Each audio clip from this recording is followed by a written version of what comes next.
아니면 추가 강세가 남아있는데 그 불확실성이 트럼프라는 독특한 행정부의 그런 정책 특성상 이거를 예단하기가 어려운 상황이냐라고 한다면 이 후자거든요. 그런 상태에서는 글로벌 자금들이 미국 이외의 지역으로 그렇게 팍팍 안 갑니다. 못 간다는 거죠. 나머지 국가들은 죽습니다. 미국은 잠깐 재채기한 건데 나머지 나라들은 독감 걸립니다. 왜 그러냐? 두 가지 때문에 그런 건데요. 네, 투자공식 시청자 여러분, 긴 연휴 잘 보내셨습니까? 1월 이제 31일입니다, 오늘. 오늘 대표적인 이제 이코노미스트시죠. 김한준 박사님 모시고요. 일단은 트럼프 정부가 취임을 했습니다. 지난달에 박사님 모셨을 때 트럼프 취임하고 난 이후에 여러 가지 트럼프의 정책들 진행되는 걸 보고 여러 가지 매크로 변수들에 대한 박사님의 생각을 이제 다시 좀 들어보는 시간 가져보겠다. 저희가 예고를 했었는데 오늘 박사님 모시고 이제 트럼프 정부 출범 이후에 나온 여러 가지 얘기들을 가지고 당연히 말씀을 여쭐 거고요. 또 이제 여러분들 연휴 때 뭐 많이 또 이제 걱정하시는 분도 계시겠습니다만 이 딥시크 사태라고 표현해도 될 것 같습니다. 월가 쪽 입장, 미국 쪽 입장에서 봤을 때는 이 딥시크 쇼크, 딥시크 사태가 시장에 미칠 영향, 이것도 역시 그냥 단순히 산업적인 뭐 AI 쪽 산업 쪽으로만 이렇게 볼 문제는 분명히 아니라는 생각도 들어서요. 오늘 박사님한테 이 딥시크 관련된 충격 얘기도 좀 여쭤보고요. 그래서 이제 이런 어떻게 보면 또 시장에 또 새로운 변수가 생긴 거기 때문에 앞으로 시장을 또 어떻게 좀 접근하고 바라봐야 될지에 대한 박사님의 인사이트를 또 들어보는 시간을 가져보도록 하겠습니다. 박사님 어서 오십시오. 네, 안녕하세요. 연휴 잘 보내셨습니까? 네, 잘 보내셨습니까? 예. 자, 그럼 본격적으로 그래도 이제 좀 시의적인 측면을 봤을 때 딥시크 사태를 먼저 여쭤보는 게 좋을 것 같습니다. 이게 단순히 그냥 뭐 IT 얘기야, AI 산업 얘기야라고만 하기에는 시장이 일단 크게 충격을 받았고, 뭐 미국 내에서도 좀 월가에서도 뭐 또 빅테크들 사이에서도 뭐 얘기들이 굉장히 분분하더라고요. 트럼프 대통령도 빅테크들한테 뭐 경종을 울렸다 이런 표현을 쓸 정도로 하여튼 미국에서는 분명히 충격은 충격인 것 같습니다. 그래서 주말 연휴 때 이거 보시면서 어떻게 혹시 생각이 드셨는지 일단 그 말씀도 여쭤보고 싶네요. 뭐 사실 저 반도체 아는 게 없어서 AI에 대해서도 아는 게 없고요. 그래서 뭐 주워 들은 이야기 이렇게 좀 머리를 많이 굴리면서 복잡했습니다. 심경이 이걸 어떻게 해석해야 되지? 예. 첫 번째는 뭐 엔비디아가 타격을 받으면 우리나라 삼성전 특히 SK 하이닉스 또 앞으로 이제 삼성전자가 좀 공을 들이고 있는 고품위 HBM, HBM이요. 이런 쪽에서 타격을 받겠구나. 엔비디아가 잘 돼야 우리 기업들이 잘 되는데, 엔비디아가 타격을 받는다? 이거 뭐 장 열리면 이거 좀 반도체주 타격을 받겠는데, 일단 그 생각이 제일 먼저 떠올랐고요. 그리고 미국의 반도체 수출 규제, 중국에 대한 수출 규제가 엄청 강화됐겠구나. 지금도 강화되어 있지만 트럼프가 더 이제 규제를 세게 펼치겠구나. 못 만들도록. 그리고 중국은 뭐 가만히 있겠냐. 반도체 굴기, 반도체 자립도를 높이기 위해서 더 뭐 용을 쓰겠죠. 더 드라이브를 걸겠죠. 그러면 또 우리나라 반도체 업체들에게는 또 불리한 거지 않습니까? 그렇죠. 자꾸 따라오니까. 이렇게 악재만 먼저 이렇게 확 떠오르고요. 그래서 조금 생각을 정리하다 보니까 그래도 이건 장기적으로 봤을 때 호재 아닌가? 왜냐하면 어차피 엄청난 데이터가 필요하고 그걸 처리하는 어쨌든 칩이 필요하지 않겠습니까? 데이터 센터도 더 필요할 거고 그러다 보면 결국에는 이게 경쟁이 더 기술 속도를 빨리 더 빠르게 만들지 않습니까? 미중 간의 경쟁이? 네, 미중 간의 경쟁은 이게 사활을 건 경쟁이기 때문에 이게 이렇게 단기적으로는 복잡한 문제가 많지만 결국에는 더 많은 데이터를 더 빨리 처리해야 되는 그런 필요성. 그러면 어차피 반도체가 없어지는 건 아니잖아요. 뭐 획기적인 다른 기술이 튀어나오지 않는 한. 그래서 그런 측면에서는 중장기적으로는 호재다 이런 생각도 해봤고요. 단기적으로는 좀 악재, 하지만 중장기적으로는 좀 호재가 될 수 있다. 어설프게 이제 그렇게 생각을 좀 해봤고, 조금 브로드하게는 좀 거창한 얘기입니다만은 아무리 미국이 중국을 눌러도 네. 그냥 뭐 중국 때리기를 뭐 첨단 기술, 첨단 산업 쪽에서 아무리 해도 결국에는 이 게임에 승자와 패자는 없다. 오히려 중국은 이런 미국의 제재를 이기고 결국에는 목표를 달성할 거다. 다만 그 길이 험하고 우퉁불퉁할 뿐이지 결국엔 뭐 지난 10년간 미국이 규제를 안 했습니까? 규제를 했는데도 첨단 산업에서 현대경제연구원 자료를 쉬면서 보니까 계속 그 기술 격차가 좁혀지고 있더라고요. 한 7, 8년 정도의 기술 격차가 지금은 한 1년 내지 3년. AI 같은 경우는 거의 좁혀졌고요. 그러니까 이번에 뭐 딥시크 사태 그걸 확인한 거 아니겠습니까? 그러니까 이 딥시크 사태를 보면서 이게 한 나라의 패권에 도전하는 다른 나라의 그 패권 도전을 아무리 누르려고 해도 결국에는 그게 성공할 수 없다. 눌림을 당하는 국가가 죽는 경우도 물론 있겠지만 중국은 죽지 않을 것이다. 제가 중국을 좋아하는 게 아니고요. 객관적으로 좀 그런 생각이 들었습니다. 사실은 저도 박사님 생각이랑 비슷한 생각을 가지게 된 게 길게 보면은 트럼프 일기 때부터니까 한 8년 가까이 되는 거고요. 바이든 때도 더하면 더했지 덜 하지 않았으니까 네. 트럼프 일기 때보다. 그리고 나서 트럼프가 2기 이제 정부가 출범을 했습니다만 이제 중국에서는 이제 지난번 대선 때 트럼프가 당선될 걸 사실은 미리 알고 있었다 뭐 이런 얘기도 나오는 거 보면 나름 대비를 했을 거고. 그 박사님 말씀대로 그렇다고 그러면 중국이 트럼프 2기가 들었을 때 더 압박이 강해질 텐데 그러면 그런 상황에서 우리가 어떻게 해야지 이 기술 굴기 문제를 해결할 것이냐라는 부분에 대해서 또 나름도 촘촘한 대응을 했을 거고. 그래서 사실은 저는 이게 약간 음모론 같은 걸 수 있긴 한데 이게 트럼프 취임하자마자 불과 한 열흘 정도 뭐 채 안 된 거잖아요. 이게 나온 게 그렇다고 그러면은 이게 사실상 따져보면은 트럼프 2기 출범에 대한 중국 정부의 일종의 반응 또는 선물이 아닐까. 그런 생각도 문득 들더라고요. 그러니까 시점적으로 이게 사실은 뭐 개발된 게 뭐 이미 좀 몇 달 됐다고 그런 얘기도 있는데 이걸 딱 터트리는 시점이 이렇게 했다라는 것 자체도 좀 그런 생각도 좀 들어서 말씀하신 대로 전적으로 박사님의 이 말씀에 그게 사실은 이제 우리나 뭐 일본이나 글쎄요 다른 데였으면 과연 이렇게 견뎌낼 수 있을까라는 생각도 사실 들었습니다. 중국이니까 가능한 게 아니냐 그런 생각도 들더라고요. 사실 중국에서 지금 어떤 일이 기술적으로 일어나고 있는지는 우리가 다 정확하게 알 수 없지 않습니까? 그렇죠.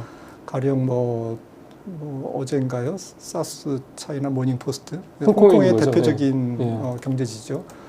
심천대학에서 선전의 무슨 대학에서 큰 대학이던데요.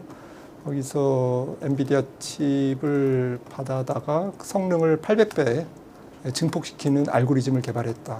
800배요? 네, 그게 뭐 확인된 건 없습니다. 하지만 이제 그런 움직임이 있을 수 있겠구나라는 상상력을 뒷받침하는. 그렇죠. 네, 그러니까 이게 간단한 문제가 아니겠구나. 제가 기술을 잘 몰라서 그러는데 똑같은 칩을 가지고 와서 성능을 이렇게 증폭시키는 그러한 소프트웨어, 알고리즘 뭐 이런 게 있을 수 있겠다라는 생각이 들고 있고요. 때마침 지금 연휴 때 빅테크들 실적이 많이 나왔는데 초점이 뭐 마이크로소프트 같은 경우에 녹화 시점은 어제 그 전일 미국 증시에서 이제 폭락하고 이랬던 부분들이 캐펙스 투자가 조금 주춤할 것이다. 나는 뭐 예상 이익이나 뭐 매출액은 다 인라인 했는데 조금 앞으로 자본 지출이 둔화될 것이다라고 하는 것이 이제 주가를 하락시키는 촉매가 됐는데 지금 월가에서 빅테크들의 그 빅테크를 둘러싼 이야기 중에 가장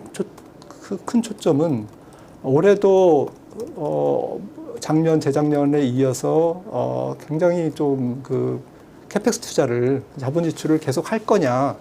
라는 부분. 그러니까 이게 서로의 영역 싸움을 물러설 수 없는 영역 싸움을 계속하기 위해서 하는데 문제는 비용 대비 효율. 그렇죠. 네. 그래서 이 딥시크라는 게 그 화두를 던진 것 같아요. 지금 비용 대비 효율성. 그러니까 투자를 많이 했는데 그래서 얼마 벌었는데 그렇죠. 이제 이런 거죠. 그래서 작년 8월에 있었던 그 AI 수익성 논란. 네. 사실은 2라운드 같다는 생각 저도 네. 들더라고요. 결국은 돈 얘기고 들어가는 돈 대비 이제 아웃풋이 네. 괜찮은 거냐에 대한 의문점을 다시 맞습니다. 갖게 됐다. 이거는 네. 그때는 자체적인 거였지 모르겠지만 이번에는 중국 때문에 그렇다라는 거. 그래서 올해 빅테크를 투자하는데 좀 어떤 그 시사점이 있는 것 같아요. 네. 월가에서도 올해는 뭐 하드웨어보다는 좀 소프트웨어적인 거, 알고리즘적인 거, 뭐 그 효율성을 높이는 쪽에 조금 더 초점을 가지세요. 그런 기업들에 좀 주목하세요라는 코멘트들이 있지 않습니까? 그러니까 이제 지난 1, 2년간 굉장히 하드웨어 투자가 많이 일어났는데 지금은 이제 그 투자 대비 효율성을 높이는 그러한 단도리 작업, 효율성을 높이는 그러한 그 보완적인 투자, 그게 이제 소프트웨어적인 게 많겠죠, 아무래도. 이제 그런 부분과 관련된 기업들, 오늘 한국 시장에서도 그런 기업들이 조금 올라가는 것 같더라고요. 네, 약간 네. 소프트웨어적인 AI 기업들이. 소프트웨어 관련주들, 예, 그렇습니다. 그런 기업들을 좀 주목하는 게 올해 또 투자 포인트도 되지 않을까 싶습니다. 그래서 그런 생각이 들더라고요. 저도 좀 박사님 말씀 들으니까 더 이 생각이 맞을 수도 있겠다는 부분이 드는 게, 그전에는 엄청나게 때려붓고 그래서 그거에 대해서 성과가 조금 미진하더라도 지금은 무조건 투자할 시기니까 이게 일종의 이제 빅테크를 중심으로 월가에 공감되었다면, 이제는 딥시크 사태 이후부터는 무조건 많이 때려 넣는다고 그래서 이게 능사가 아니고, 이제는 효율성이라는 말씀하신 효율성이라는 부분, 그 다음에 얼마나 빨리 이거를 해서 이제 수익으로 이제 창출시킬 것이냐에 대한 그 기다려주는 시점, 시장에서 기다려주는 시점이 이제 굉장히 앞당겨졌다라는 그런 생각도 저도 좀 들었습니다. 그러면 그 얘기를 하나만 더 여쭤보죠. 어차피 종목 주식 얘기가 나왔으니까, 엔비디아, 브로드컴, 마벨 테크놀로지 등등 얘네들 주가가 거의 17% 전후로 다 빠졌더라고요. 거의 비슷하게. 첫날 얘기입니다. 27일 날. 네. 그날 보시면서 이 정도까지 빠질 사안일까라는 혹시 그런 의문이 좀 드시던가요? 이들 기업들이 많이 안 올랐으면 안 빠졌겠죠. 그냥 그러냐? 좀 지켜보자. 뭐 이렇게 반응했을 텐데, 좀 울고 싶은 놈 뺨 때린다고, 이게 그냥 주가가 많이 올라 있다라는 게 지금 불안한 거예요. 조금만 악재도 시장이 소스라치게 놀랄 수 있는데, 이거는 뭐 만만치 않은 뉴스잖아요.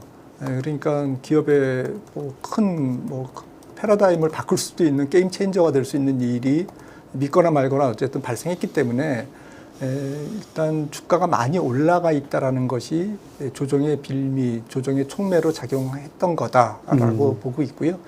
그 다음에 이제 소화하면서 지금 그게 아니다, 약간 과장됐다, 이렇게 이제 성능이 형편없다, 에러율이 굉장히 크다, 지금 딥시크에 대해서 나온 여러 가지 노이즈들이죠. 노이즈들이 그래서 이제 폄하도 하고 이제 조금 엄청난 투자를 했는데 감추고 있는 거다. 이제 여러 가지 얘기가 나오면서 이걸 이제 소화하는 과정이죠. 이게 진실 게임이 앞으로 계속 되겠죠. 근데 주셨던 그런 요점은 결국에는 빅테크들이 비싸져 있다. 그래서 조그만 악재에도 지금 주가는 흔들릴 수밖에 없는 그러한 좀 취약한 상태에 놓여 있다. 얼마나 비싸냐? 예를 들자면 2000년 3월 닷컴 버블 붕괴 직전에 비하면 엄청 싸죠. 그 당시에 나스닥 100 PR이 100배였거든요. 지금 30배밖에 안 됩니다. 그 당시에 주도주였던 시스코, 그 당시에 인텔, 이런 게 주도주였는데, 다 100배예요. 주도주가. 지금 엔비디아 그렇게 많이 올랐는데 30배잖아요. 그렇죠. PR이. 지금 M7 중에서 PR 높은 거는 테슬라 100배 넘는 거 빼고는 대부분 20배에서 30배입니다. 애플도 30배고. 그러니까 제가 볼 때는 비싼 건 맞아요. 빅테크들이 비싼 건 맞는데 앞으로 여기서 한 30% 더 올라간다고 그거가 잘못됐어. 이렇게 지금 우리가 단정하고 못 올라가. 지금부터 빠져야만 돼. 이렇게 주장하기도 어렵고요. 네, 맞습니다. 그렇다고 지금 뭐 조금 조정을 보여도 커렉션이라고 그러죠. 본격적인 조정보다는 한 5% 내외의 조정. 뭐 지금 그 딥시크 사태로 인해서 뭐 그 당일날 뭐 17% 엔비디아는 떨어지니까. 17% 떨어졌지만 그런 조정, 뭐 어쨌든 일시적인 조정, 뭐 그런 거는 충분히 가능한 거죠. 그리고 좀 특이했던 점이요. 그 첫날 딥시크 사태가 쇼크가 나온 날 다른 종목들은 다 올랐어요.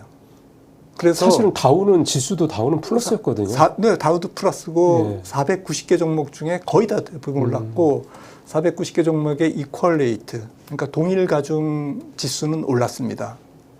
그러니까 M7이 빠진 거고요. 엔비디아가 그렇죠. 빠진 거고 많이 오른 놈들이 빠진 거예요. 이거는 시장이 시사하는 바가 있습니다. 시장이 아직까지는 더 달리고 싶어 한다라는 거죠. 그러니까 M7에 좀 가려져 있었는데 네. 이제는 그 가려져 있던 애들이 이제 너희들 좀 쉬고 우리가 이제 앞으로 튀어나갈 거야. 그러면 어쨌든 지수는 올라가는 거니까요. 네. 그래서 건강한 순환매의 가능성을 한 줄기 빛을 보여줬다. 그날. 그 폭락 뒤에 상당히 긍정적인 면도 우리가 놓쳐서는 안 될 것 같습니다.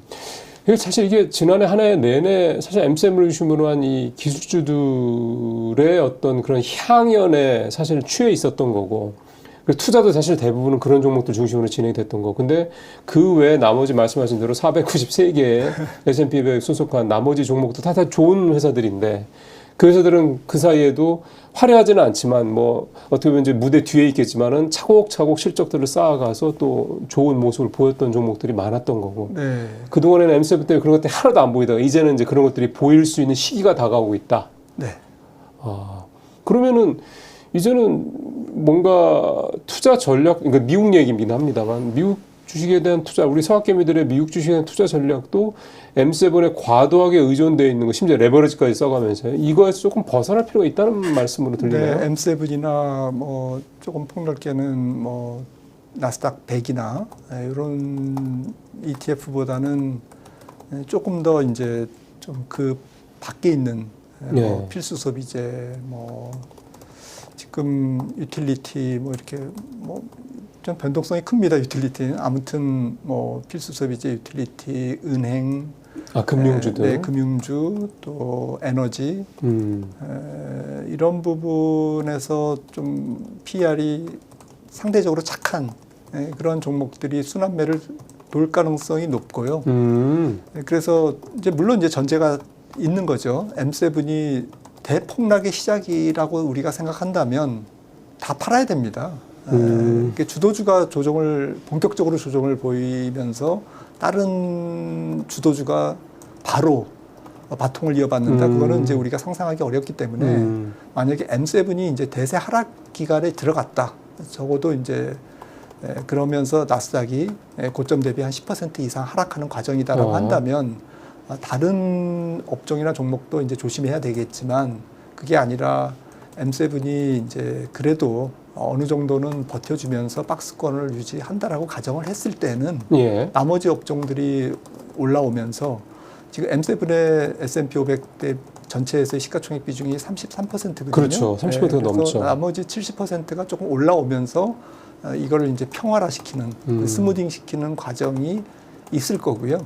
스무딩 시킨 다음에 다시 또 M7이 다시 또 올라가고 계단식으로 이렇게 되면 지금 월가의 낙관론자들이 주장하듯이 S&P 500이 한 7천 가까이 가는 거죠, 올해.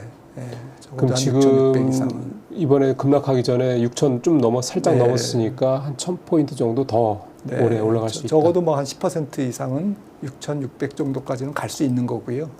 저는 그럴 수 있다고 생각을 합니다. 올해 S&P 500 기준으로 7천을 갈 수도 있다. 네. 그 다음에 이제 예를 들어서 한 6,600을 여기서 한 10% 더 오른다 이러면 그것 때문에 증시 자체의 무게가 무거워져서 대폭락하겠죠. 결국에는. 근데 결국은 7천까지 간다는 거의 전제는 일단은 한번 적어도 10% 전후의 건강한 조정이 필요하다 이 말씀이시네. 그러니까 이제 M7과 나머지 종목들의 적절한 순환매가 이제 이렇게 주고받기식 순환매가 있다는 전제 하에서 건강한 순환매가 뒷받침된다면 10% 정도 더 올라갈 수 있다. 그러니까 M7이 완전히 주도하면서 올라가는 게 아니고 M7은 약간 강보합, 그리고 M7 안에서도 돌아가면서 올라가고, 뭐 마이크로소프트가 빠지면 메타가 올라가고, 그 다음에 둘 다 빠지면 애플이 올라가고 이러면서 주거니 받거니 이런 식으로 올라가면 굉장히 강세장의 수명이 좀 길어질 수 있다라는 말씀을 좀 드리는 거죠. 폭락장이 올 수도 있다. 물론 M7 중심이겠습니다만 그럴 가능성도 배제할 수 없다. 이렇게 봐도 될까요? 저는 올해 미국 증시가 10% 이상 빠질 것 같아요. 그 10%가 빠지는 고점이 지금이냐 아니면 6,600이냐 아니면 6,600 이상에서 빠지냐 고점을 찍고 빠지냐 뭐 그거는 우리가 뭐 예단하기 어렵지만 네. 아무튼 고점 대비 10% 이상의 조정은 한 번쯤은 나오고, 그리고 그거를 극복하면서 연말 대비 연초 주가는 그렇게 많이 안 빠진 상태에서 혹은 플러스 상태로 연초 대비 연말은 그렇게 약간 V자형 계곡을 만들면서 올해 증시가 좀 그런 모양 궤적을 만들어 가지 않을까 이렇게 상상하고 있습니다. 네. 근데 좀 가능성은 앞에 부분, 그러니까 건강한 순환매, 그러니까 이렇게 순환매가 M7이랑 다른 종목들과 다른 업종과의 순환매 이루어지면서 차곡차곡 올라갈 가능성이 네, 차곡차곡 올라가면 조금 더 높은 고점을 찍고 거기서 10% 내지는 뭐 15% 그 정도 조정을 보이지 않을까. 그러니까 좀 지금 예를 들어서 이제 10% 조정 정도를 받느냐 아니면 말씀하신 대로 쭉 해서 올라간 다음에 거기에서 한 7,000, 6,600에서 7,000 사이에서 한번 조정을 받느냐 그렇게 보시는 거고요. 자, 그렇다면 이제 다음 질문으로 좀 넘어가도록 하겠습니다. 좀 이게 사실 왜 제가 그 폭락장 얘기를 했냐면 그 부자 아빠 가난 아빠 그 로버트 키요사키 있잖아요. 이 양반은 사실은 국내에서도 되게 이제 그 뭐라 할까요? 지지자와 비난자라고 그래야 됩니까? 그러니까 되게 그게 그 양극화되어 있는 대표적인 작가이기도 하고 사실은 이분이 전망했던 게 별로 잘 맞은 적이 없어서요. 근데 왜 이렇게 또 언론에서는 이분을 이렇게 조명을 하는지 잘 모르겠습니다. 저는 개인적으로는. 그런데 어쨌든 이분이 뭐 2월 달에 대폭 나올 거다 이런 얘기도 좀 했었고, 그 다음에 빅쇼트를 얘기했었던 몇 사람도 비슷하게 뭐 꼭 그 사람들은 이제 시점을 전망한 건 아닌데 어쨌든 좀 상반기 쪽으로 좀 앞에서 얘기를 좀 했었고, 그래서 계속 그 드러켄밀러 같은 경우도 뭐 주식을 다 팔았다 뭐 이런 얘기도 좀 나오고, 뭐 어쨌든 조정 얘기가 미국에서 계속 나와서요. 그러니까 이 시점을 사실 누구도 알 수 없는 거 아니겠습니까? 근데 혹시 만약에 미국이 조정이 온다고 그러면 그 촉발제가 분명히 있을 텐데, 그동안에 박사님 말씀하신 것들을 되새겨 보면 그게 이제 미 국채금리가 5%를 넘어서 5.5% 뭐 이런 부분들, 그러니까 국채금리를 가지고 말씀하셨던 거 한번 기억이 나고요. 뭐 그런 어떤 미국의 조정의 촉발제와 관련돼서 이게 딥스크가 물론 될 수도 있는 거죠. 있는 거고. 뭐 혹시 좀 그동안에 생각에 좀 변화가 있으신 게 있으신지, 지금 시점은 말씀을 하셨기 때문에 뭔가 어떤 촉매제 부분 관련해서 우리 시청자분들께서 뭐 미리 좀 준비를 하시다든가 한번 이렇게 좀 워치를 해볼 수 있을 만한 어떤 그런 게 있을까요? 일단 트럼프의 정책이 인플레이션 촉발 정책이 많기 때문에 거기서 촉발되는 이제 금리의 상승, 시장 금리의 상승, 이제 이게 그동안 제가 생각했던 가장 조정을 부를 수 있는 촉매라고 생각을 여전히 하고 있고요.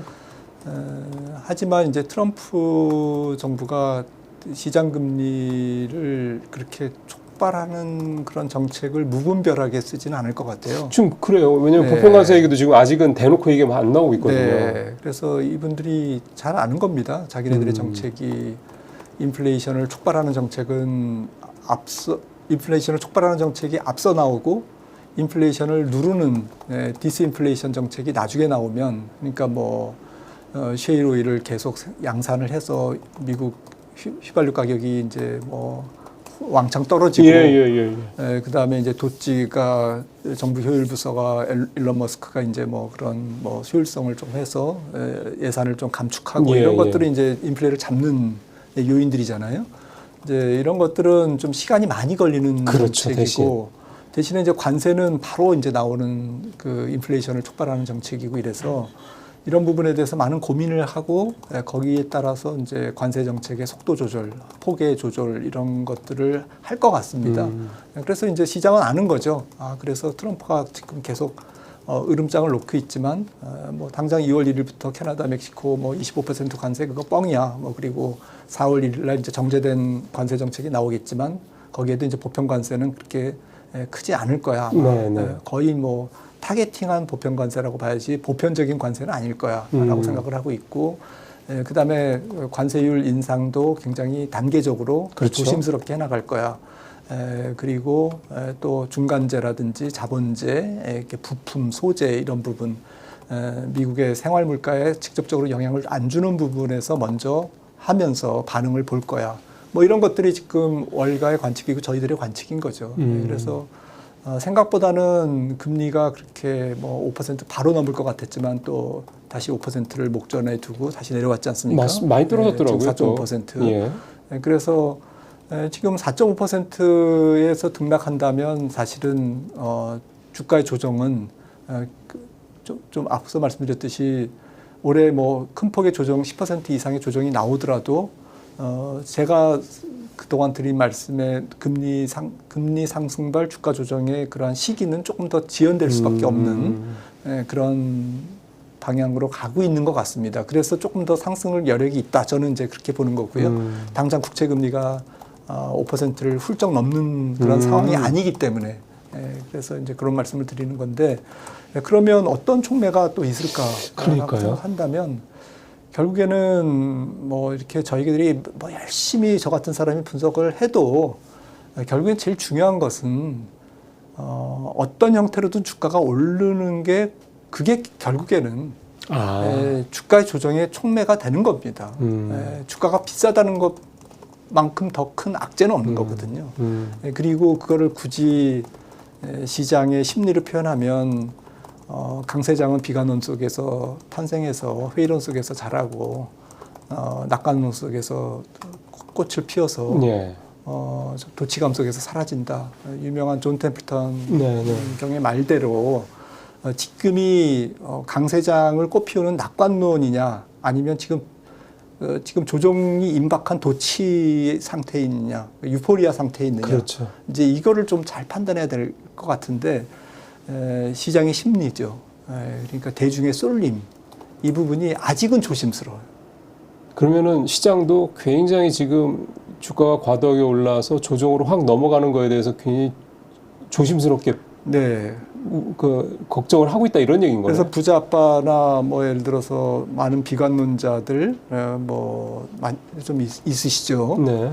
계속 비관론을 펼치시는 분들 이런 분들이 이게 좀 많이 나오셔야 될 것 같아요. 더 나와야 된다. 그러면 주가가 더 갑니다.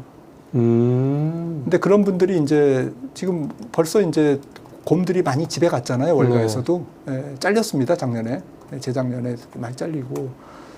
근데 시장 심리가 이제 제가 볼 때는 아직까지는 조정이 올 수도 있다.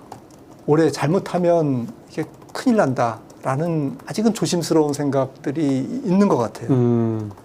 그래서 도치감은 아니지 않나. 그러면은 말씀하신 대로 결국 이제 지금 그 박사님의 말씀을 좀 종합 정리를 해보면 딥시크 쇼크는 이거는 좀 별개로 치고 이거는 사실은 아직은 상황 판단을 하기엔 조금 필요하니까 시간이 그냥 시장만 그동안의 모습만 놓고 본다 그러면 굉장히 많이 오른 것도 사실이고 그럼에도 불구하고 오히려 시장이 좀 조심하는 그런 것들 스스로 하면서 어떻게 보면은 그 추가적인 상승, 그게 물론 작년처럼 이렇게 확 올라가고 이런 것까지는 아니더라도 작년 상반기처럼 이렇게 꾸물꾸물 올라가는 이런 흐름들이 좀 더 오래 갈 수도 있다. 그렇게 보는군요. 이코노미스트 입장에서는 결국에는 상반기 경제가 작년에 이어서 작년에 추정 성장률이 2.8%인 것 같은데 미국이 추세 성장률 2%, 1.8%보다 훨씬 높은 성장률이고 기대 인플레이션도 지금 거의 한 3% 정도고 물론 4분기 GDP 속보치가 낮게 나왔습니다만은 뜯어보면 재고가 감소한 부분, 그다음에 무역 수지가 조금 늘어난 부분, 그러니까 조금 미리 관세 때문에 수입을 많이 한 거죠. 그렇죠, 미국 수입업자들이. 네네네. 이런 변동성이 큰 재고라든지 무역 수지를 빼면 개인 소비 지출은 4.2% 증가했는데 엄청나게 스트롱한 굉장히 거고요. 좋은 거죠. 특히나 LA 산불이 지금 캘리포니아가 전체 미국 GDP에서 그래도 13% 정도 차지하기 때문에 작은 게 아니거든요. 그런 고용 둔화라든지 이런 부분이 있었음에도 불구하고 4분기에 2.3% 그것도 변동성이 큰 무역 수지나 재고 때문에 그렇게 된 거고 핵심인 미국 GDP의 3분의 1을 차지하는 소비는 굉장히 탄탄했다라고 한 부분은 올해 상반기 GDP가 2.5% 이상인 것을 시사합니다. 그래서 저는 결국에는 2분기 GDP 성적표를 받아보면서 금리가 다시 다 상승할 것 같아요. 그 시점에서 사람들은 경기가 좋으니까 금리가 올라가고 그게 뭐 어때서 연준이 금리를 안 내리면 어때? 경기가 좋으면 기업 실적이 좋으면 그만이지. 이러면서 더 대담해지고 더 이렇게 도치감에 빠지는. 그때쯤 가면 도치감에 빠질 수 있다는 말씀이시군요. 그래서 지금은 이성적 과열인데 비이성적 과열이 나와야 됩니다.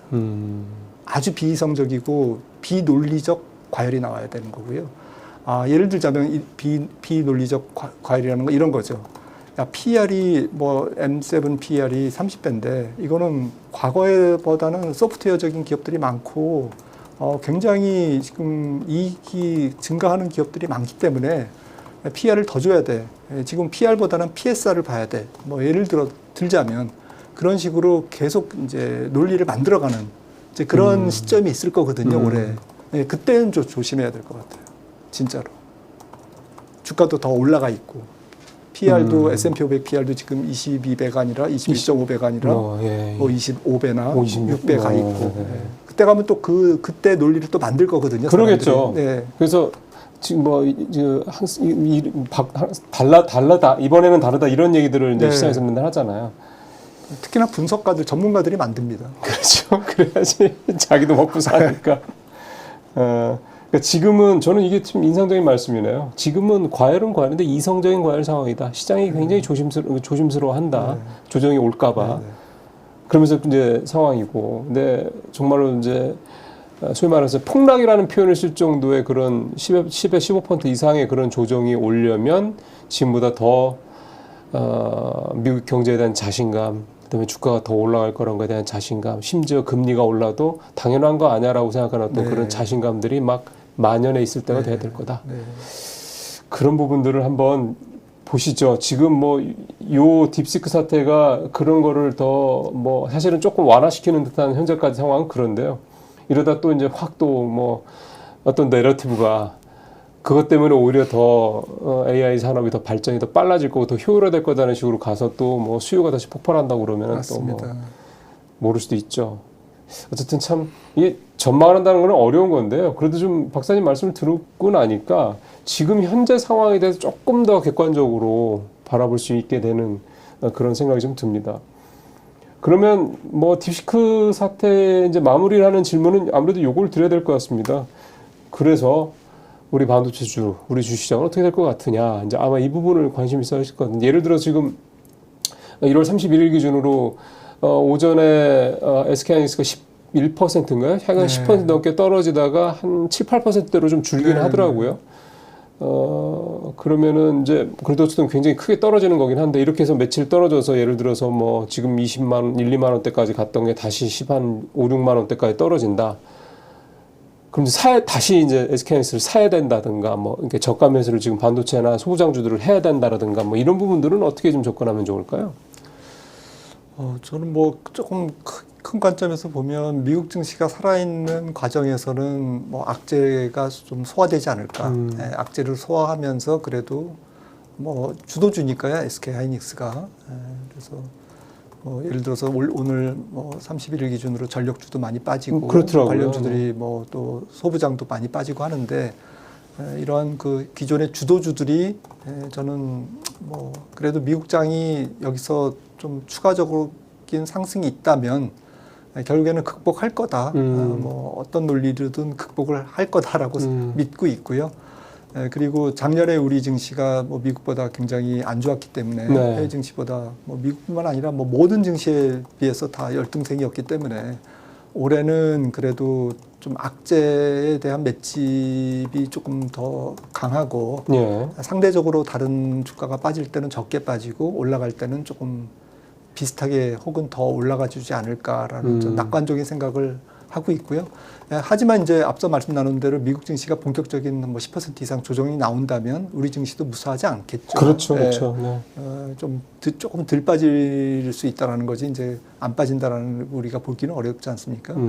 그렇게 생각을 합니다. 그리고 조금 뭐 그 환율적인 측면에서도 지금 한 번 남아 있는 것 같아요. 그 원 달러의 이제 추가 절하가. 네네. 그렇다고 보면 외국인들 수급이 여기서 기가 막히게 반전하기는 어려울 것 같아요. 플러스로 한국 주식 이제는 너무 싸서 들어가자. 물론 이제 그런 친구들도 있겠지만 대부분은 트럼프의 관세 정책이 앞으로 남아 있고 특히 수출 중심인 동아시아 국가들 위안화를 비롯해서 원달러, 엔달러 이런 것들이 조금 추가 절하가 있기 때문에 달러 표시 그들 주식을 조금 더 싸게 살 수 있는 기회가 남아 있다라고 생각하는 게 지극히 정상적인. 그렇죠. 그들 입장에서는 지극히 지금도 싸지만 한 번 더 남아 있고 그 불확실성은 아직 몰라. 아직 뭐 트럼프 관련 지금 관료들이 인사청문회 하고 있는데 4월 1일에 나올지도 조금 미지수고. 아무튼 뭐 생각보다는 세게 나올 수도 있고 그렇죠. 그렇죠. 모르는 거지 않습니까? 얼마든지. 그런데 무작정 뭐 지금 원달러 1,450원이 피크니까 여기서부터는 환율도 먹고 주식도 먹자 이러면서 물밀듯이 들어올 수는 없다라는 거죠. 네. 그러니까 주저하고 있기 때문에 외국인들 수급이 제한되고 있다라는 것은 지금 약점이다. 그래서 거래량을 동반한 추세적인 상승은 어렵다라고 생각을 합니다. 지수 말씀하시는 거죠? 지수든 뭐 좀 주도주든요. SK하이닉스든 삼성전자든.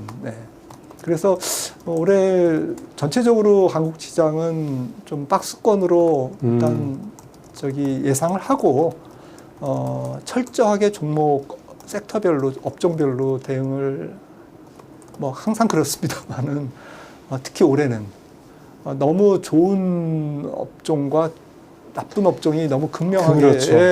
대비될 그런 한 해가 될 것 같아요. 이게 어차피 이제 미국 대 이제 다른 나라 이제 얘기를 하는 김에 중국이랑 유럽 얘기를 좀 아예 여쭤보는 게 조금 관심 있을 것 같아요. 우리 투자자분들께서 좀 관심 있어 하실 것 같습니다. 지난주에 보니까 글로벌, 그러니까 국가별로 봤을 때 유럽이 3% 넘게 오르면서 제일 많이 올랐더라고요. 근데 아마 많은 분들이 알고 계시겠습니다만 유럽이 지금 거시 경제가 되게 안 좋다라고도 다들 알고 있거든요. 심지어 뭐 중국, 미국, 독일 같은 경우 마이너스 성장을 뭐 하고 있다는 얘기도 좀 나오고 있고, 프랑스도 지금 돌아가는 상황 보면은 내후 외환이 심하고, 뭐 영국도 지금 뭐 죄다 떠나네 뭐 이런 얘기 좀 하고 있을 정도로, 오히려 뭐 피그스코라고 옛날에 얘기했던 뭐 스페인, 그리스 이런 나라들이 오히려 남유럽 국가들이 좀 오히려 성적표가 좋다 뭐 이런 얘기 나올 정도. 어쨌든 우리가 아는 유럽의 그런 주도국들의 경제 상황이 별로 안 좋다고 그러는데 주가는 괜찮단 말이죠. 그러다 보니까 물론 우리가 유럽에 대한 투자 수요가 그렇게 큰 건 아닌 이제 우리 투자자분들이 그러시긴 합니다만, 유럽, 그 다음에 중국, 뭐 그 외에 뭐 신흥국들이라면 신흥국, 우리 말씀을 좀 해주셨으니까. 그럼 미국과 우리를 제외한 다른 나라들은 투자적인 관점에서 좀 올해 뭐 지금 현재 상황으로 봤을 때 어떤 식으로 접근하면 좋을까, 좀 박사님 생각이 좀 듣고 싶습니다. 올해는 좀 그냥 그 포트폴리오를 좀 좁혀서 투자해야 되는 해라고 생각을 하기 때문에 글로벌리도 좀 미국에 좀 더 집중을 하고 넓히지 않는 게 좋을 것 같아요. 인도, 그래요? 거꾸로? 뭐 이머징, 인도도 그렇고요. 또 뭐 중국 말씀하셨던 뭐 유럽 전체적으로 넓히지 않고 결국엔 미국이 빠지면 다 같이 빠진다라는 생각하에 이제 장이 굉장히 대세 상승기에는 포트폴리오를 좀 분산해서 좀 덜 오른 주식, 조금 뭐 상대적으로 좀 뭐 이렇게 매력 있는 데를 찾아서 이렇게 넓히는 게 좋지만, 미국 증시가 한번 조정을 크게 받을 수도 있는 그런 상황이라고 한다면, 올해는 조금 더 포트폴리오를 슬림화시키는 측면에서 우리 한국 국내 투자 동학개미들도 국내 투자할 때 장이 안 좋으면 포트폴리오를 좀 줄이지 않습니까? 그 현금화를 하고. 뭐 펀드 매니저들도 그렇습니다. 저도 운용사 있을 때 주식 시장이 강세장 초입 국면에서는 포트폴리오를 조금 더 넓히고요. 안 될 때는 약간 불안할 때는 불확실성이 클 때는 조금 좁혀서 좀 관리 가능한. 그래서 실적도 더 꼼꼼하게 챙겨보고 이렇게 포트폴리오가 10손가락이 넘으면 5손가락이 넘으면 좀 어렵거든요, 관리하기가. 이제 그런 측면에서도 저는 조금 좁히시는 걸 좀 권유드리고, 특히 이제 유럽은 지금 실력 대비 너무 많이 올랐다고 생각을 합니다. 주가가. 지금 민낯이 드러나는데요. ECB가 이제 4회 연속 금리를 인하했죠. 네. 이번 주까지. 그래서 지금 2.75가 됐는데 앞으로도 한 3번 인하할 것 같고요. 그 정도로 상황이 안 좋은 거는 유럽의 전체적인 고용 시장이 안 좋습니다. 실업자 한 명당 일자리 수가 미국이 1.1인 거에 비해서 유럽은 0.5가 안 되고요. 그러니까 굉장히 취약한 상태에서 4분기 GDP도 좀 보셨겠지만 말씀 주셨듯이 독일이 마이너스 0.3, 네. 프랑스가 마이너스 0.2, 유럽 전체가 0.0. 작년 그러니까요. 전체 성장률이. 네. 올해 성장률도 한 1.0으로 보는데 제가 볼 때는 1.0 못할 것 같아요. 그래서 실력보다 지금 많이 주가가 올라 있는 상태이기 때문에 좀 불안하게 보고요. 인도도 좋지만 이머징에서는 올해는 조금 기술적 조정이 있을 수 있다라고 생각을 하고 있고. 이미 뭐 ETF라든가 펀드 같은 경우는 주가가 하여간 별로 안 좋더라고요. 네. 그래서 빠져나오는 분들 많다. 많이 올라와 있어가지고. 꼭 그럴 때 이제 우리 일부 언론들은 경제지나 쪽에서 보면 지금 인도 주식 저평가돼 있으니까 많이 빠졌으니까 지금 들어갈 타이밍에 또 그렇게 또 이제 말씀들을 하시기도 합니다. 올해 거듭 말씀드리지만 전체적으로 달러가 약세로 반전하는 해냐, 아니면 추가 강세가 남아 있는데 그 불확실성이 트럼프라는 독특한 행정부의 그러한 정책 특성상 이거를 예단하기가 어려운 상황이냐라고 한다면 이 후자거든요. 그런 상태에서는 글로벌 자금들이 미국 이외의 지역으로 그렇게 팍팍 안 갑니다. 못 간다는 거죠. 그 전체적인 자금의 물줄기가 미국에서 빠져나와가지고 전 세계로 퍼져야 되는데, 물론 미국 월가에서도 지금 유럽 주식 사라 이렇게 코멘트하는 증권사들이 많이 있더라고요. 근데 저는 조금 조심하는 게 좋지 않을까 생각을 하고 있고, 일본도 마찬가지고요. 네. 중국은 말할 것도 없고, 중국은 작년에 5.0% 성장을 했는데 올해도 뭐 5% 성장하겠지라고 하는데, 미국이 5% 성장 못하게 만들 것 같아요. 일단은 올해.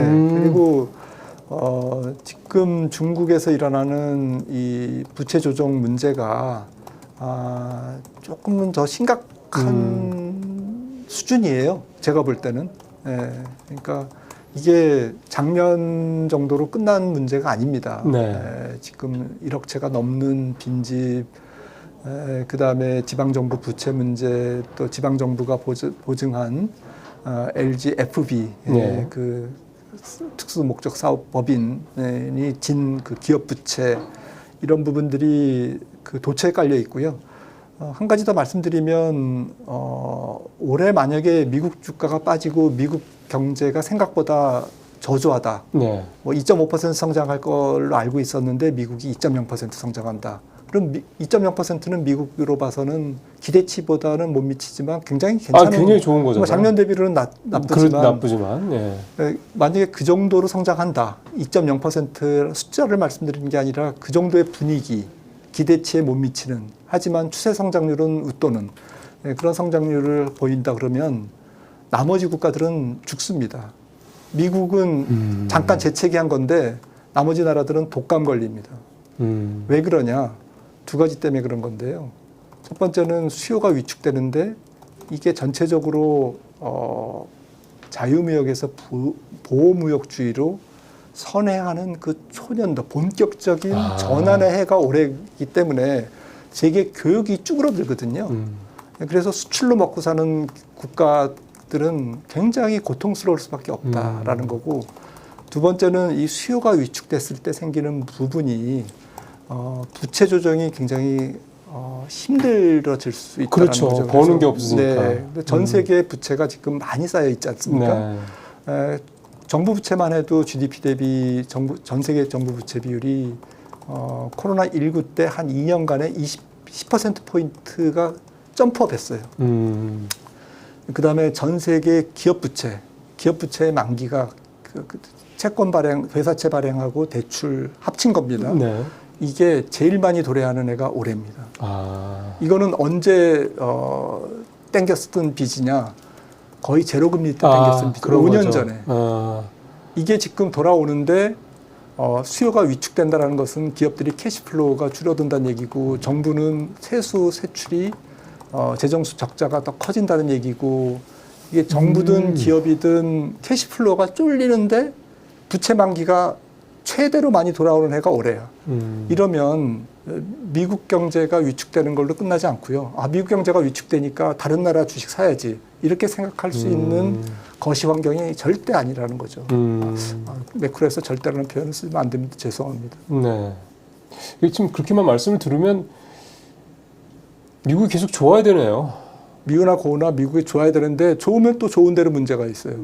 미국 국채금리가 올리면 이게 국채금리가 아니라 국제금리거든요. 그렇죠.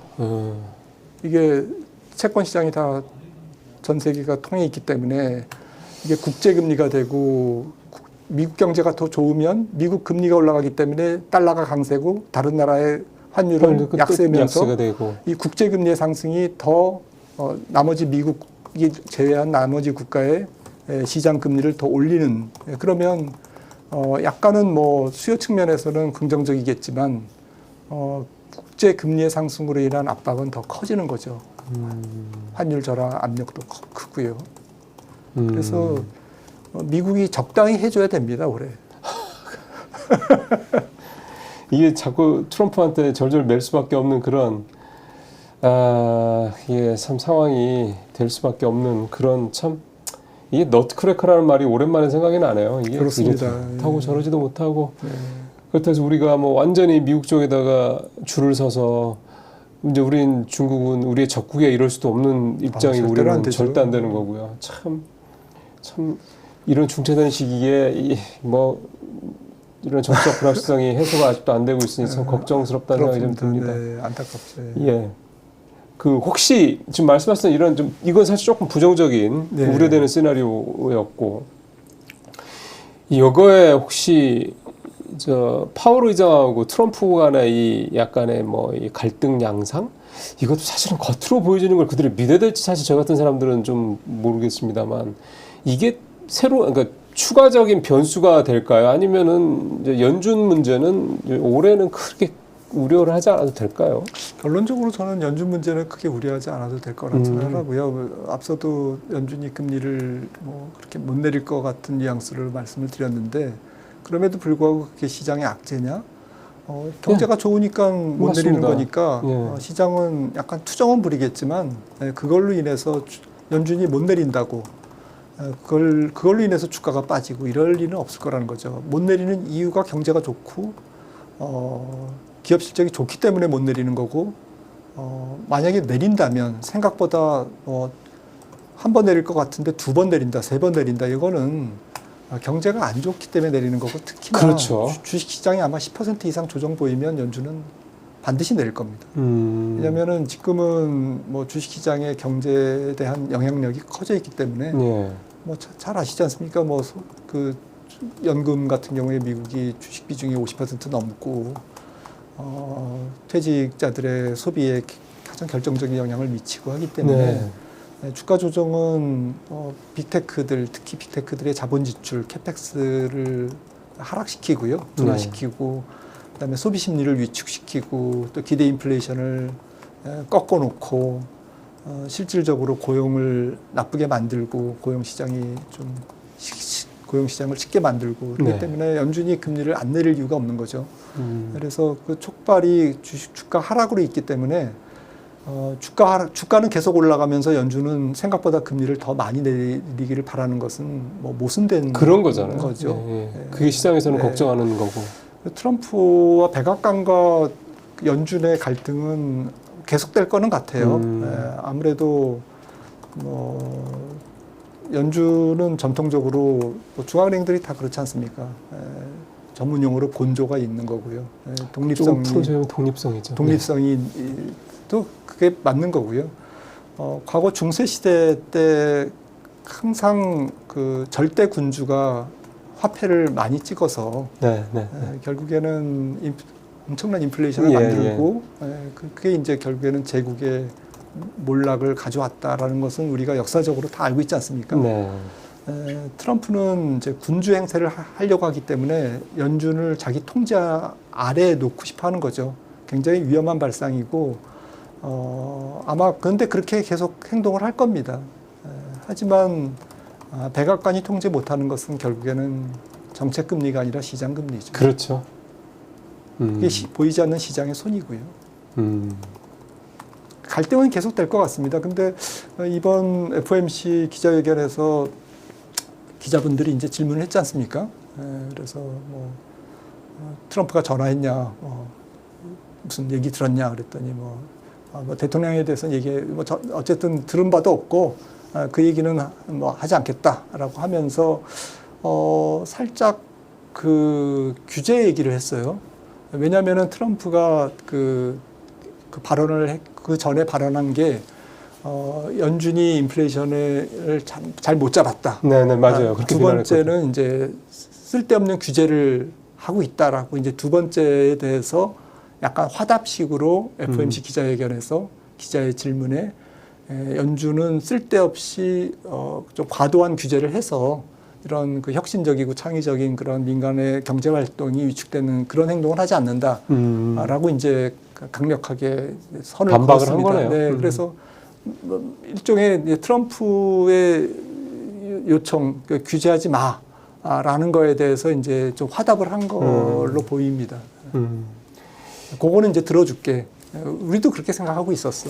그리고 사실 또 원래 파월이 그렇게 또 뭐랄까 완전히 한쪽으로 명확한 그런 어떤 뭐 입장을 이렇게 견지해왔던 사람도 아니고 좀 사실은 트럼프가 또 임명을 했던 사람이기도 하고 좀 그렇죠. 왔다 갔다 하는 면도 좀 있다고 하니까 또 처세가 좀 능하다고 그래야 되나요? 굳이 표현을 하자면 뭐 그렇게까지 각을 세워가면서 뭐 오히려 그게 또 시장에 또 뭔가 이렇게 좀 변수를 만들지는 않지 않겠냐. 맞습니다. 그리고 트럼프라는 사람은 선명하잖아요. 어떻게 맞춰주면 되는지 또 잘 아는 사람이고 그러지 않을까. 저도 좀 말씀 들어보니까 그런 생각이 좀 드네요. 자, 이제 슬슬 이제 정리를 좀 해 가도록 하겠습니다. 상반기 투자 전략도 말씀을 좀 해주셨고요. 이거로만 여쭤보면 될 것 같으네요. 이제 이게 반도체 얘기는 앞서 좀 해주셨기 때문에 그 다음에 우리 투자자분들이 많이 갖고 계신 게 2차 전지 뭐 이런 쪽입니다. 가뜩이나 미국에서 또 이번에 또 뭐 AMPC 그 첨단 세액공제 그 부분도 조금 어려울 것 같다는 식으로 좀 러트닉이 또 얘기를 하고 그래가지고 걱정이 더 좀 많으실 것 같은데 주가도 좀 사실은 좀 더 떨어지고 있고요. 2차 전지라든가 이런 태양광 신재생 에너지 쪽 트럼프 트레이드의 반대 쪽이죠. 트럼프가 되면서 되게 좀 고전을 면치 못하고 있는 이쪽은 뭔가 빛이 좀 있을까요? 어떻게 보세요? 글쎄요. 뭐 섹터 쪽에서는 특별한 전문성은 없어서 말씀드리기 조심스럽지만 전체적으로 트럼프 정부 시대 정신에 맞는 것은 아닌 것 같아요. 그런데 굳이 2차 전지의 긍정적인 점을 찾는다면 에너지 투자가 엄청나게 일어나고 그다음에 화석 연료를 많이 파내기 때문에 거기에 따른 이제 전력기기라든지 또 ESS 전력 저장 장치 이런 쪽에서 뭐 우리 2차 전지 산업들이 이제 돌파구를 찾아야 되지 않을까. 그러니까 뭐 일단 자동차 쪽에서 보조금이라든지 전기차 그러니까요. 쪽에서 이런 것들을 기대하기는 좀 어렵지 않습니까? 예, 그래서 그런 부분, 근데 그런 부분들에 대해서 지금 뭐 캐즘이나 이런 부분들을 주가가 좀 다 반영을 했기 때문에 어느 정도는 네. 예, 그래도 좀 지금 현재 주가에서 뭐 그렇게 더 떨어지거나 떨어지거나 크게. 그런 건 아니겠지만 이게 주도주 전면에 부상하기는 좀 어렵겠죠. 뭐 ESS라든지 이런 거에 잘 대응하는 업체들은 좀 골라 투자하시면 될 것 같고요. 전체적으로 또 청정에너지 쪽 뭐 찬밥 신세죠. 지금 하지만 이제 전체적인 그 넷제로의 그 좀 전 세계적인 추세는 네. 정부가 주도하는 게 아니라 민간 주도거든요. 네네. 그리고 전 세계 기업체 또 정부의 연합적인 측면에서 지금 산업화 시대 대비 지구 지표면 온도를 1.5도 이하로 낮추는 예. 지금 그러기 위해서 탄소를 줄이는 이런 과정은 지금 유럽을 중심으로 진행되고 있습니다만은 트럼프가 미국이 동참하지 않는다라는 것뿐이지 나머지 나라들은 그럼요. 이런 국제 스탠다드에 의해서 계속 네. 진행될 거라는 거죠. 그래서 회사들이 망한다고 그렇게 생각하시면 안 되는 거고요. 이거는 진행되는데 기대했던 호재들이 미국에서 발생을 안 하기 때문에 또 불이익을 어느 정도는 감수해야 되기 때문에 이제 이런 부분들이 안타까운 현실인데 이런 부분들은 주가가 또 이미 반영을 어느 정도 하고 있다. 네. 그런데 뭐 넷째로 이게 뭐 완전히 뒤로 갈 일이냐? 뭐 당장 뭐 유럽만 해도 탄소세를 올해부터 지금 부과하는 거 아닙니까? 네. 그래서 그거는 그렇게 생각할 필요는 없는 것 같아요. 진행은 계속 될 것 같아요. 근데 사실은 말씀하신 대로 굳이 모멘텀이 별로 없는데 굳이 계속해서 그 기다리는 다른 데 좋은 업종들도 네, 있으니까 네, 네. 그렇게 할 필요는 굳이 있겠느냐. 네. 뭐 이미 갖고 계신 분들 같은 경우는 뭐 이미 벌써 이제 뭐 손절을 하셨거나 아니면 또 물타기를 하셔서 더 뭐 맞습니다. 가지고 계시긴 할 텐데 드라마틱한 어떤 그런 반등 네. 이런 거를 현재로서는 기대하기 좀 어려워 보인다. 네. 알겠습니다. 그러면은 박사님 생각하시기에는 올해 좀 눈여겨볼 만한 소위 말하는 트럼프 2기 정부 취임에 따라서 좀 이렇게 수혜를 볼 만한 게 여전히 조선 방산, 전력기기 이쪽을 계속 보면 되겠나요? 반도체 장비라든지 반도체 장비도 괜찮을 것 같고. 뭐 괜찮을 것 같습니다. 전 세계적으로 뭐 수요가 있지 않을까 하는 생각이고요. 그래서 말씀 주셨듯이 저는 조선이 최대 수혜줄 것 같고요. 그러니까요. 방산도 우리나라 경쟁력이 충분하고 지금 밸류에이션도 그렇게 과도한 편은 아니라고 생각을 하기 때문에 방산, 조선 뭐 같은 카테고리죠. 맞습니다. 이제는 그렇게 보더라고요. 결국엔 뭐 반도체와 반도체 부품, 소부장도 또 혹은 전력기기도 거대한 공급망이 이제 펑크가 나는 거거든요. 중국을 제재할수록. 그러다 보면 뭐 이게 구멍난 공급망을 메울 필요성. 근데 일단 실력이 있어야 되고 우방국이어야 되거든요. 그 두 가지 조건을 갖춘 나라가 그렇게 드물죠. 대만하고 한국, 일본 정도인데 또 유럽 몇몇 국가들. 그래서 우리나라가 트럼프 시대에 훨씬 더 지난 바이든 정부 4년보다는 수혜 업종이 많아지지 않을까. 뒤로 갈수록. 저는 그렇게 생각을 하고 있고요.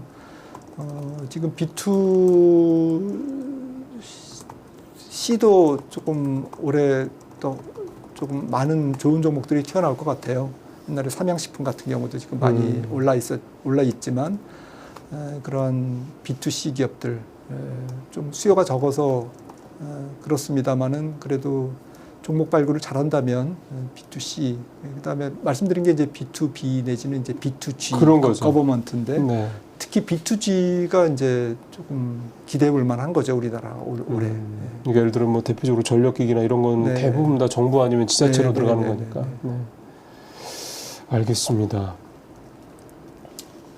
뭐 마지막으로 혹시 뭐 지금 약간 과도기적인 상황이 아니냐라고 이제 네. 걱정하시는 분들이 계실 것 같아서 혹시 지금 뭐 딥시크 사태를 이제 포함을 시켜서 지금 이제 1월 말인데요. 이제 2월 이제 당장 들어가게 되고 트럼프 취임했고 뭐 일단 쏟아내기 시작했고 등등등 이제 뭐 웬만한 것들은 이제 다 이제 우리가 그동안에 불확실성이라고 이제 얘기했던 것들이 이제 뭐 확실성으로 이제 넘어가고 있는 그런 상황이지 않습니까? 딥시크는 뭐 새로운 또 변수가 되긴 했지만 요즘 같은 상황에서 시장에 접근할 때 혹시 박사님께서 좀 오랜 경험으로 보셨을 때 이런 때는 내 경험상으로 좀 이러는 게 어떻겠느냐라고 혹시 한 말씀 해주실 수 있는 마음이 있다면요.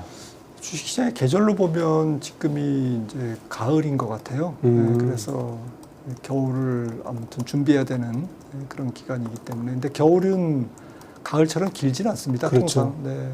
한 달에 끝날 수도 있고요. 그래서 일단은 뭐 주식시장이 한번 급락할 수 있는 위험이 있는 해라는 부분을 조금 염두에 두면서 포트폴리오를 슬림화해서 좀 비상구에 가까운 위치에서 조금 시장을 그래도 뭐 또 이 강세장이 한 6개월 더 갈 수 있는데 그렇죠. 또 놓치면 아깝잖아요. 네네. 그러니까 파티는 즐기되 좀 비상구 가까이에서 즐기자. 왜냐하면 뭐 불이 나면 빨리 나가야 되니까 후퇴해야 되니까요. 네네네. 그래서 약간은 촉을 계속 세우면서 그렇다고 이제 너무 겁먹으면 안 됩니다. 그래서 약간 뭐 그런 생각을 좀 갖고 있고요. 그리고 전체적으로는 결국에는 주식시장은 못 맞춘다.